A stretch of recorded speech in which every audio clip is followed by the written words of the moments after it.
Friends, नमस्कार. मी आहे प्रियांका. माझ्या डेली व्लॉगमध्ये तुमचं खूप खूप स्वागत आहे. आज आहे लक्ष्मीपूजन, तर त्याचे आता भरपूर सारी कामं आहेत. तर सकाळपासून कामच चाललेली होती. आणि स्टॉपमध्ये सकाळी टिफिन वगैरे दिला, ते ऑफिसला गेले. त्यांना काय सुट्टी नसते कारण ते रिटेलमध्ये असल्यामुळं. तर माझी सुद्धा घरची भरपूर सारी कामं चालली होती. आज काही थोडंसं वेगळं लुक करायचं म्हणून केससुद्धा छान असे कट करून वगैरे आलेले आहेत. फ्लेकिंग वगैरे सगळं केलेलं आहे. आणि जे ड्रेस मी तुम्हाला कालच्या ब्लॉगमध्ये दाखवलं तसे ड्रेससुद्धा आणलेले आहेत. फिटिंग करून वगैरे सगळं व्यवस्थित घेतलेले आहेत. आणि आज मी छान अशी तयार होणार आहे. साडी काय घालणार नाही, ड्रेसच घालणार आहे. छान असं लक्ष्मीपूजन वगैरे करणार आहे. आणि करंजी करायची राहिलीच, भाजी करायची होती, पण बघूयात अजून आहे वेळ. जर जमलं तर ते पण करेल नैवेद्यापुरतं. बाकीचं सगळं झालेलं आहे. जेवढं झालं आहे तेवढं मी तुमच्यासोबत शेअर करणारच आहे. तर चला तर मग. स्टॉपने अशी फुलं वगैरे आणलेली होती, तर त्याचंच आता मी हा छान असा दरवाजाला लावायसाठी हार बनवलेला आहे. आणि अजून फरशी वगैरे पुसायची राहिली, भरपूर कामं राहिल्यात. हे बघा, स्वामी समर्थांचा जो फोटो होता तो आता खाली सोमवारी आरती झाली त्यामुळे मग त्यावेळेस नेला. तर मग आज उद्या पुन्हा 8 दिवस दुसऱ्यांची तास, म्हणजे प्रत्येकाचे 8 दिवस राहणार. तसं माझी इथं सुद्धा स्वामी 8 दिवस होते. खूप छान वाटलं, खूप छान, म्हणजे खूपच छान. असं घरात कोणतरी मोठं माणूस आहे असं वाटत होतं. आणि हे बघा, आता मग मी पुन्हा अशी देवपूजा वगैरे केलेली आहे. आता हे काय करेल, पूर्ण असं पुढे घेईल किंवा मागं सारून चौरंगावरती पूजा मांडील. बघूयात कसं होतंय, तुमच्यासोबत शेअर ते करेलच.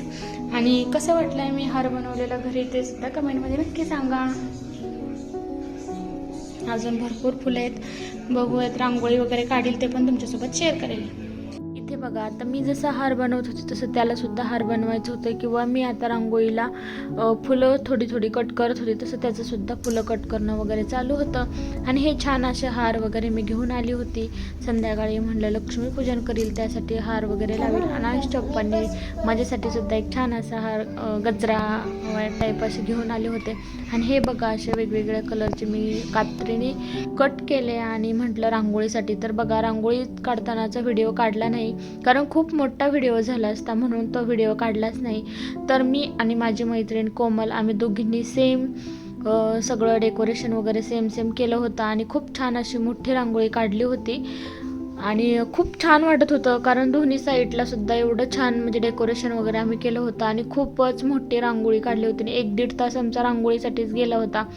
आणि खूप छान वाटत होतं. खूप छान असं लक्ष्मीपूजन सेलिब्रेशन वगैरे करायचं होतं. असं छान अशी रांगोळी वगैरे काढून झालेली आहे. मी आणि माझी फ्रेंड कोमल दोघींनी मिळून आम्ही छान अशी रांगोळी काढली. खूप मोठी अशी रांगोळी झाली. चला तर मग मी आता पूजा करायला घेते. पहिला ड्रेस चेंज करते आणि फास्टमध्ये करून घेते, त्यानंतर भेटूया पुन्हा एकदा. बघा, डायरेक्ट मी अशी पूजा मांडल्यानंतर तुमच्यासोबत शेअर केलेले आहे कारण खूप मोठा व्हिडिओ पण झाला असता आणि खूपच गडबड झाली होती. खूप उशीर झाला होता आणि 7:45 वाजेपर्यंतचा मुहूर्त होता. ऑलरेडी मला 6-6:30 वाजून गेले होते. आणि एवढी छान अशी मला पूजा वगैरे सगळं करायची होती, आरती वगैरे करायची होती. आणि आतमध्ये पण थोडीफार छोटीशी डेकोरेशन वगैरे केलं होतं.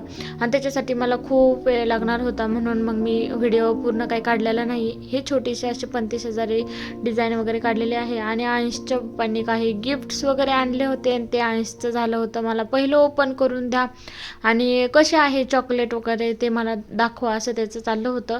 सेलिब्रेशन्सचं त्यांनी जे मार्टमध्ये स्टाफला सगळ्यांना वाटलं होतं तसं सेम घरीसुद्धा आणलं होतं. आणि खूप छान असं त्याचं मस्त एन्जॉय करणं वगैरे चालू होतं. आणि म्हणलं पुन्हा एकदा तुमच्यासोबत रांगोळी वगैरे कशी काढली, मी घरात कशी पूजा वगैरे केली ती पुन्हा तुमच्यासोबत शेअर करावेत, म्हणून पुन्हा एक छोटंसं असं क्लिप आणलं आहे. तर चला तर मग व्हिडिओ कंटिन्यू करा. आणि तुम्ही पण कशा प्रकारे दिवाळी वगैरे सेलिब्रेशन वगैरे केलं हे पण मला कमेंटमध्ये नक्की सांगा. हा ब्लॉग खरंच सांगते खूप म्हणजे खूप लेट येतोय कारण माझ्या मोबाईलमध्ये पेस नसल्यामुळं व्हिडिओ भरपूर सारे डाउनलोड केलेले होते, पण ते एडिट करायला आणि इनशॉटमधून ते पुन्हा डाउनलोड करायला असा माझ्याकडं पेसच नव्हता. त्यामुळे हे व्हिडिओ खूप लेट येत आहेत, त्यासाठी सॉरी. आणि थोडाफार माझ्या मोबाईलचा सुद्धा भरपूर सारा प्रॉब्लेम झालेला आहे, त्यामुळं काही प्रॉब्लेम्स झालेले आहेत. त्यामुळं मी तुमच्यासोबत हळूहळू ते सुद्धा शेअर करेल आणि पुन्हा आता मी व्हिडिओ बनवायला सुरुवात करेल. पण म्हटलं हे व्हिडिओ मी का नाही शेअर करावेत कारण ह्या सुद्धा माझे छान असे ब्लॉग झाले होते, पण फक्त शेअर करता नाही आले, डाउनलोड करता नाही आले, म्हणून ते राहून गेलं. तर म्हटलं चला आत्ता हे तुमच्यासोबत शेअर करावेत.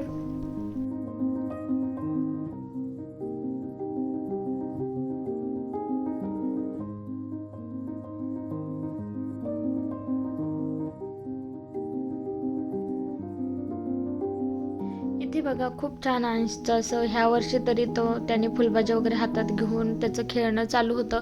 कारण गेल्या वर्षी तर तो कसलाच हातात घेतही नव्हता आणि त्यावेळेस तो छोटा होता त्यामुळे त्याच्या हातात काय देत नव्हतं. पण ह्या वर्षी खूप छान त्याने अशी दिवाळी एन्जॉय केली.